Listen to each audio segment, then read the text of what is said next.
Every people has its gods, and every people builds a room where the dead are judged. Tonight, we leave the islands and the rain and the green. We go to the desert, to a hall of black stone lit by torches. 42 judges seated along the walls, a golden scale in the center of the room, and a single feather. This is the Egyptian weighing of the heart. Picture the moment. You have died. You have crossed the Duat, the long, dark country under the world, and you have arrived. The doors are behind you. There is no going back through them. At the far end of the hall, Osiris is on the throne, green-skinned, wrapped like the dead he rules.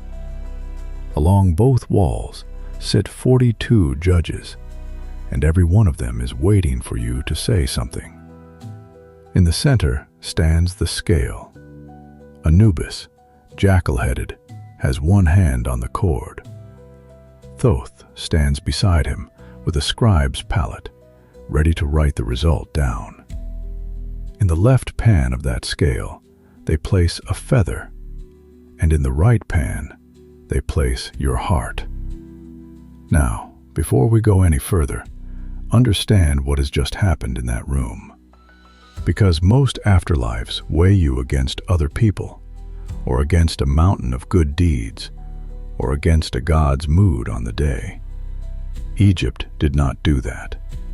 Egypt set the bar at a feather, not lighter than a feather, not heavier, level with it. And under that table, in the dark, something is sitting very still, watching the pans. To get to that hall, you had to travel. And this is the part people miss about the Egyptians.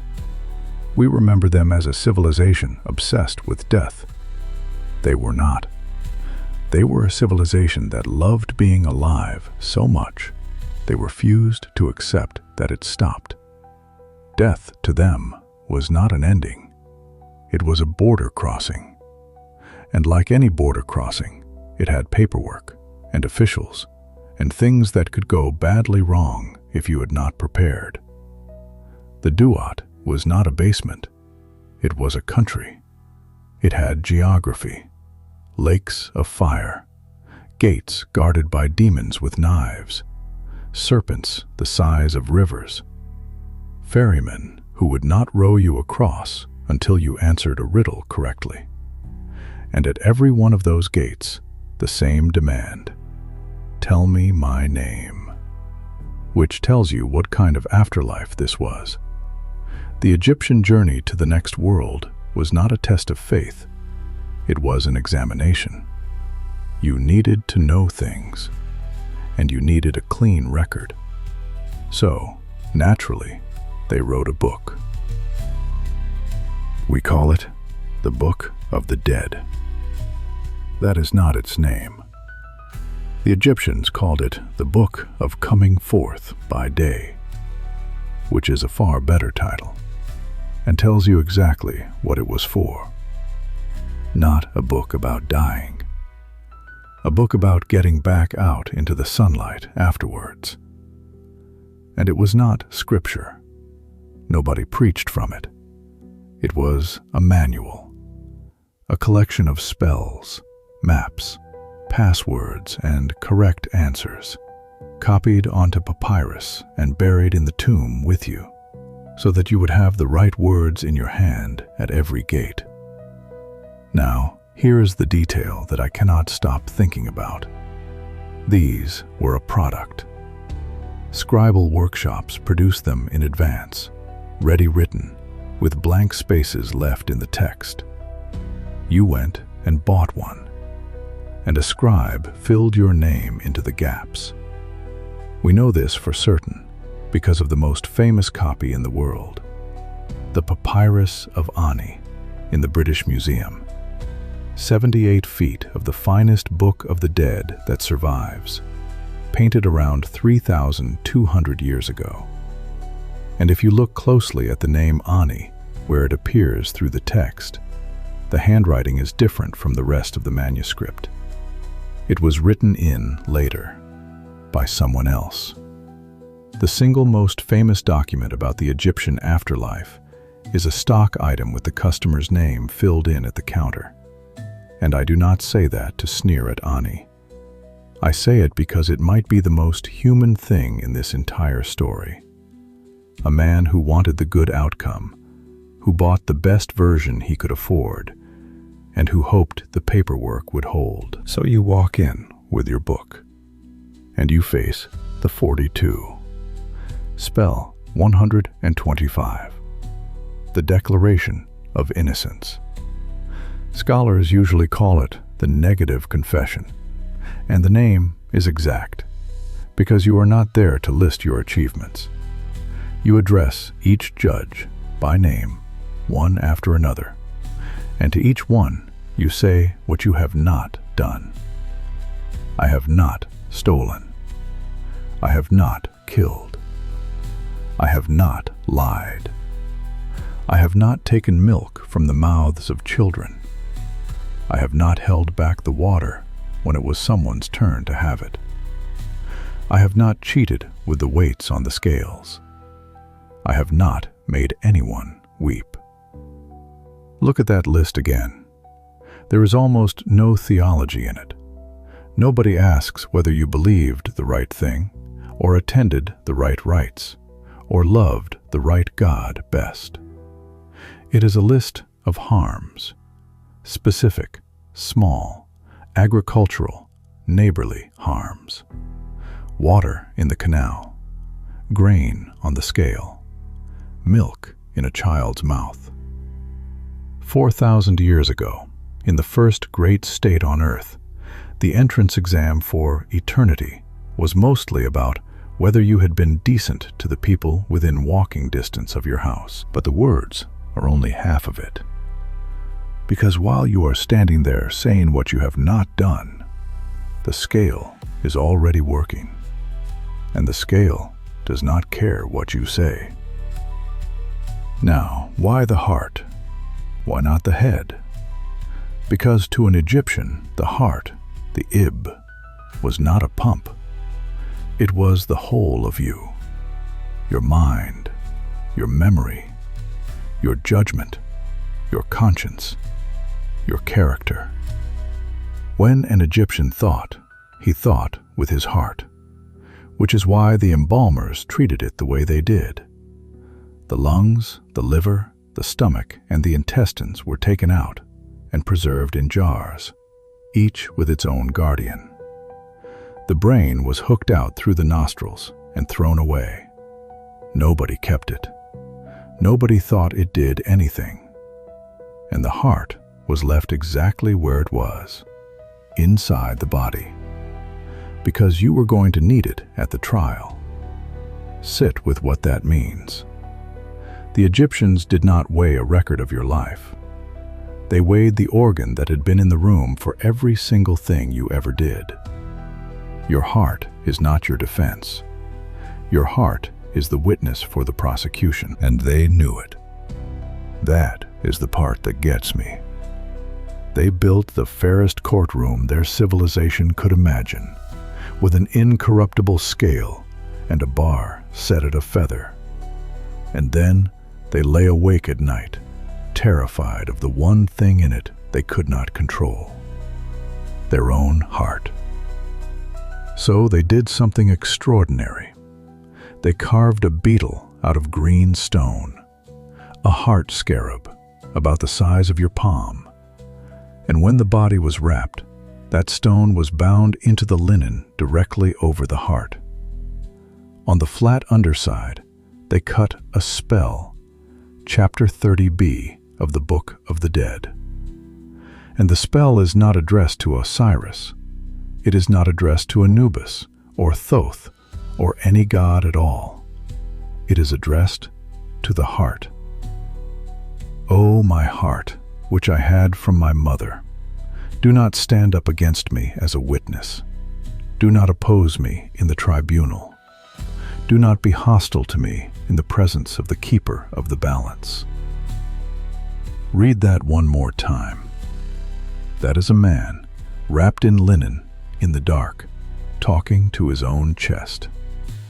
Asking it, please, when they ask you about me, say nothing. They designed a perfect court, and then they smuggled a stone into it to silence the only witness who had actually been there. So, the heart goes in the pan. Anubis steadies the cord and adjusts it and steps back. Thoth lifts his brush, and in the other pan is the feather of Ma'at. Ma'at is the word this entire story turns on, and English does not really have it. We translate it as truth, or justice, or balance. It is all three, and it is bigger than all three. Ma'at is the way the world is supposed to run. The river rising on time, the sun coming back, the strong not eating the weak simply because they can. A promise meaning tomorrow what it meant today. So the question the scale is asking is not really, were you a good person? It is something stranger and harder. Did you keep your corner of the world in balance, or did you make it heavier? If the beam sits level, Thoth writes it down. Horus takes your hand, and you are led to Osiris, and out into the field of reeds, and into the light. And if your heart is heavy, if it sinks, then the thing under the table stands up. Her name is Ammit, the devourer, the eater of hearts. And she is assembled quite deliberately out of parts. The head of a crocodile, the mane and forelegs of a lion, the heavy hindquarters of a hippopotamus, which is not random. Those are the three animals in Egypt most likely to actually kill you. The Egyptians did not import a demon from somewhere else, or dream up something with no name. They built the worst thing that could ever happen to you out of the three things already waiting in the river at the bottom of the garden. And here is what I find genuinely frightening about her in every painting that survives.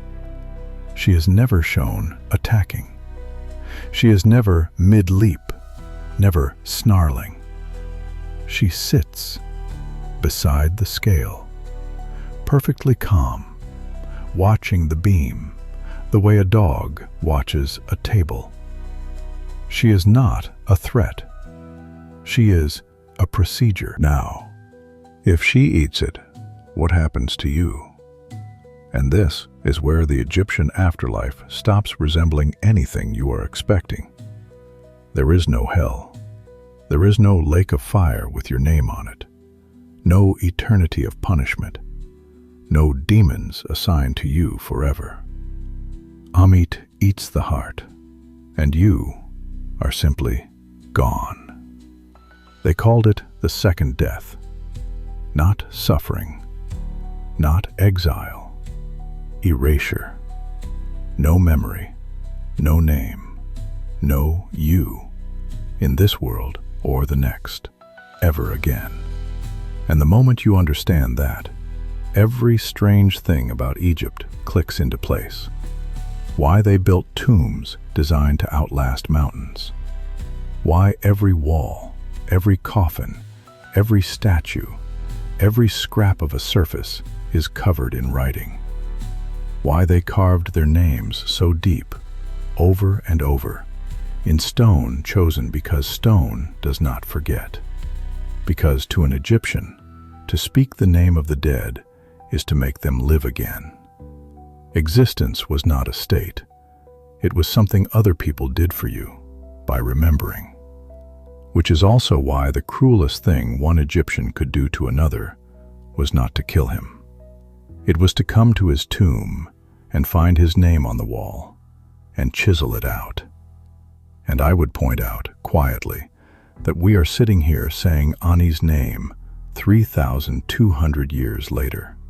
Whatever the scale decided that day, by their own rules, He made it. So what is the weighing of the heart actually about? Every civilization that has ever existed is answering the same question underneath its myths. What does a life have to be to count? The Norse answered it with courage. Die well with a weapon in your hand, and the hall is open to you. The Greeks, for most of their history, barely answered it at all. Hero or coward, king or fisherman, you went to the same gray field and stood in the same crowd. Egypt gave the strangest answer of the ancient world, and I think the gentlest. Not be great, not be strong, not conquer anything, or build anything, or win. Be light. Do not take the milk. Do not stop the water. Do not cheat the scale. Do not make anyone weep. The greatest builders in human history, the people who moved stones we still cannot explain, decided that the entrance to eternity was not earned by any of it. It was earned by not making the world heavier than you found it. And it is still the hardest examination anyone has ever written. Because there is no studying for it at the end. No spell you can buy in a workshop that really covers it. You have been sitting the exam your whole life. Your heart was in the room. That is the weighing of the heart. 42 judges, 1 feather, and a stone in the chest to keep a secret.